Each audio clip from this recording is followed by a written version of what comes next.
بسم الله الرحمن الرحيم. لا إله إلا أنت سبحانك إني كنت من الظالمين. ازيكم حبايبي ومتابعيني في قناة مطبخ أسماء الشناوي؟ راجعين مع بعض النهاردة وهنعمل سويس رول الشوكولاتة بطريقة سهلة جدا، وإن شاء الله يكون طري معاكي جدا، مش هيكون ناشف أبدا.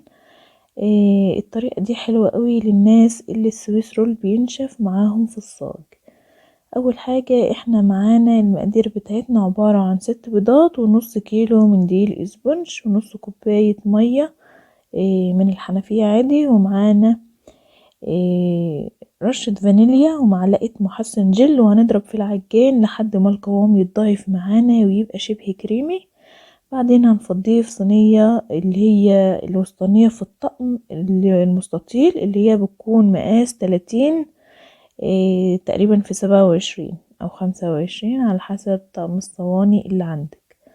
هنحطها على فرن متسخن من قبل كده، يعني على درجة حرارة 180 على الرف الأوسط لمدة ساعة، وبعدين نختبرها نشوف لو كانت استوت هنديلها وش تحت الشواية ونخرجها، ما استوتش هنسيبها لحد ما تكمل سواها ونخرجها. انا هنا تاني يوم بعد ما خرجت من الفرن، كنا تاني يوم انا جبتها وقطعتها 4 طبقات. ما شاء الله كان الاسبونج هش جدا معايا،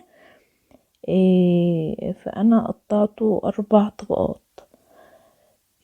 اول حاجة بقى هروح اضرب الكريمة بتاعتي. الكريمة بتاعتي عبارة عن كوبايتين من الكريمة الخام وعليهم كوباية من السكر وكوبايتين من المية المثلجة.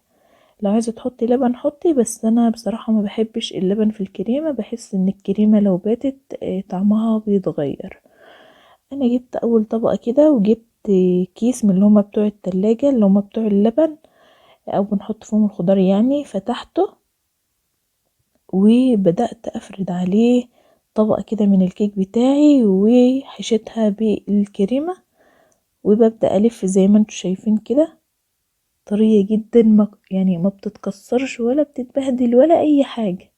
ما شاء الله كانت طرية جدا جدا جدا وسهلة جدا معايا في اللف، وكان طعمها تحفة بجد.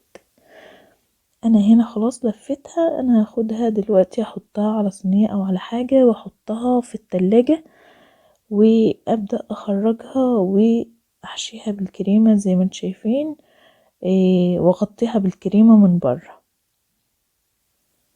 اهي. انا هبدأ اغطي الكريمة كل الجوانب ومن فوق، وهبدأ اسويها برضو.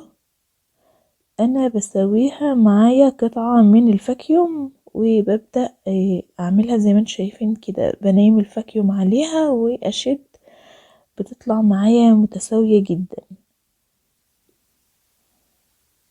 اهي. شايفين ما شاء الله من شدة واحدة بتلاقوها يعني حلوة قوي، يعني لان لما بتفضلي تعملي بالسكريبر بتفضلي تجيبي من الناحية دي تلاقيها باظت من الناحية التانية، لكن بورقة الفاكيوم او بورقة كراسة او اي حاجة عندك بتساعدك جدا في السويس رول، وبيطلع معاكي الوش بتاعه متساوي.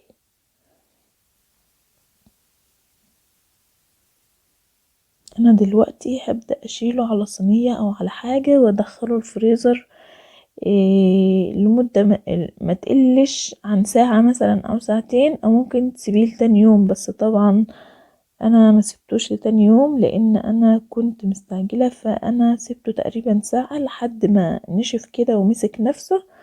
فانا بدأت ان انا اخرجه وحطيت عليه جناش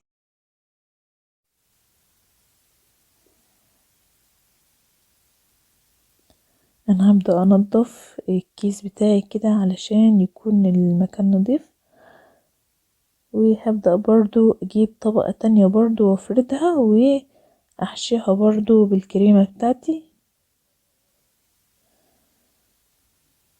ابدأ افرد الكريمة عليها كلها كده علشان يكون كل مكان فيها الكريمة واصلة.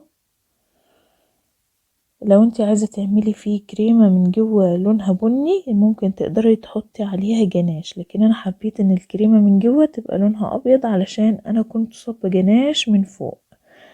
والكيك كانت بالشوكولاتة وعليه شوكولاتة من فوق، فانا حبيت ان الكريمة تبقى بيضة ما يكونش فيها شوكولاتة. هبدأ برضو ألف اهي، طرية جدا اصلا يعني ما شاء الله، الليونة بتاعتها واضحة جدا معايا وانا بفرد، يعني مش ناشفة خالص ولا فيها اي حاجة ناشفة ابدا.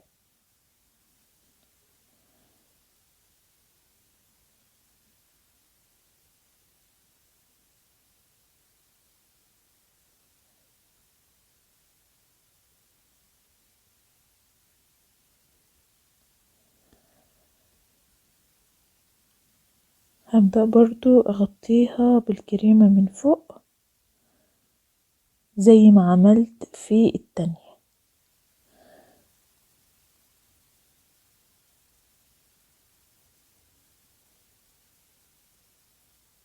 عايزة اقول لكم كان طعمه حلو قوي قوي قوي قوي. عموما كيك الشوكولاتة ولما بيكون متغطي بالشوكولاتة برضو بيكون يعني حاجة في منتهى السعادة كده وانت بتاكليه.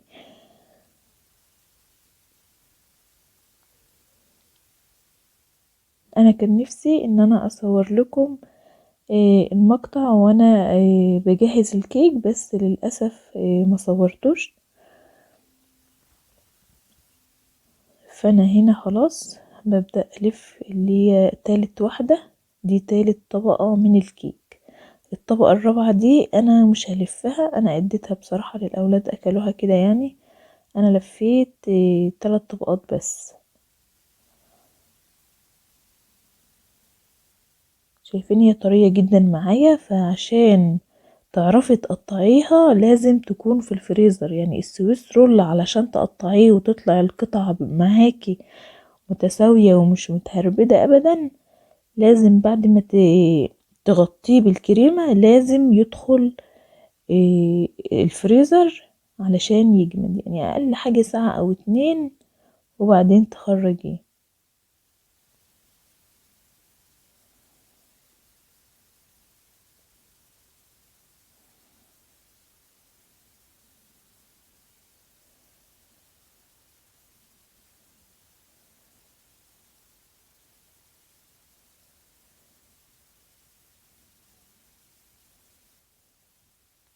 هنا خلاص تقريبا كانت دخلت الفريزر وخرجت. وهبدأ أرش أصب عليها جناش الشوكولاتة.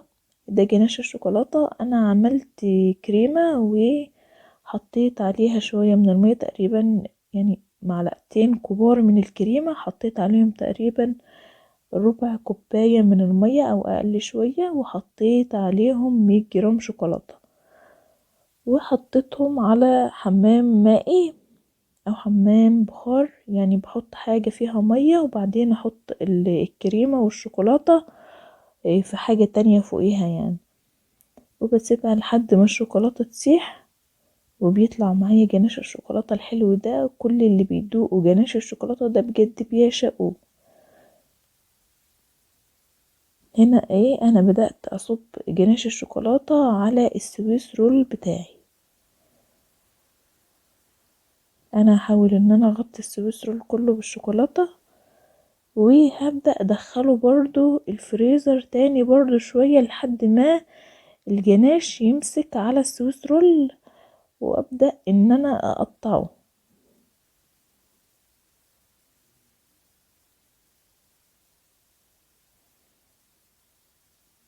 انا هنا بحاول اغطي السويس رول كله ما يبقاش اي كريمة او اي حاجة باينة منه.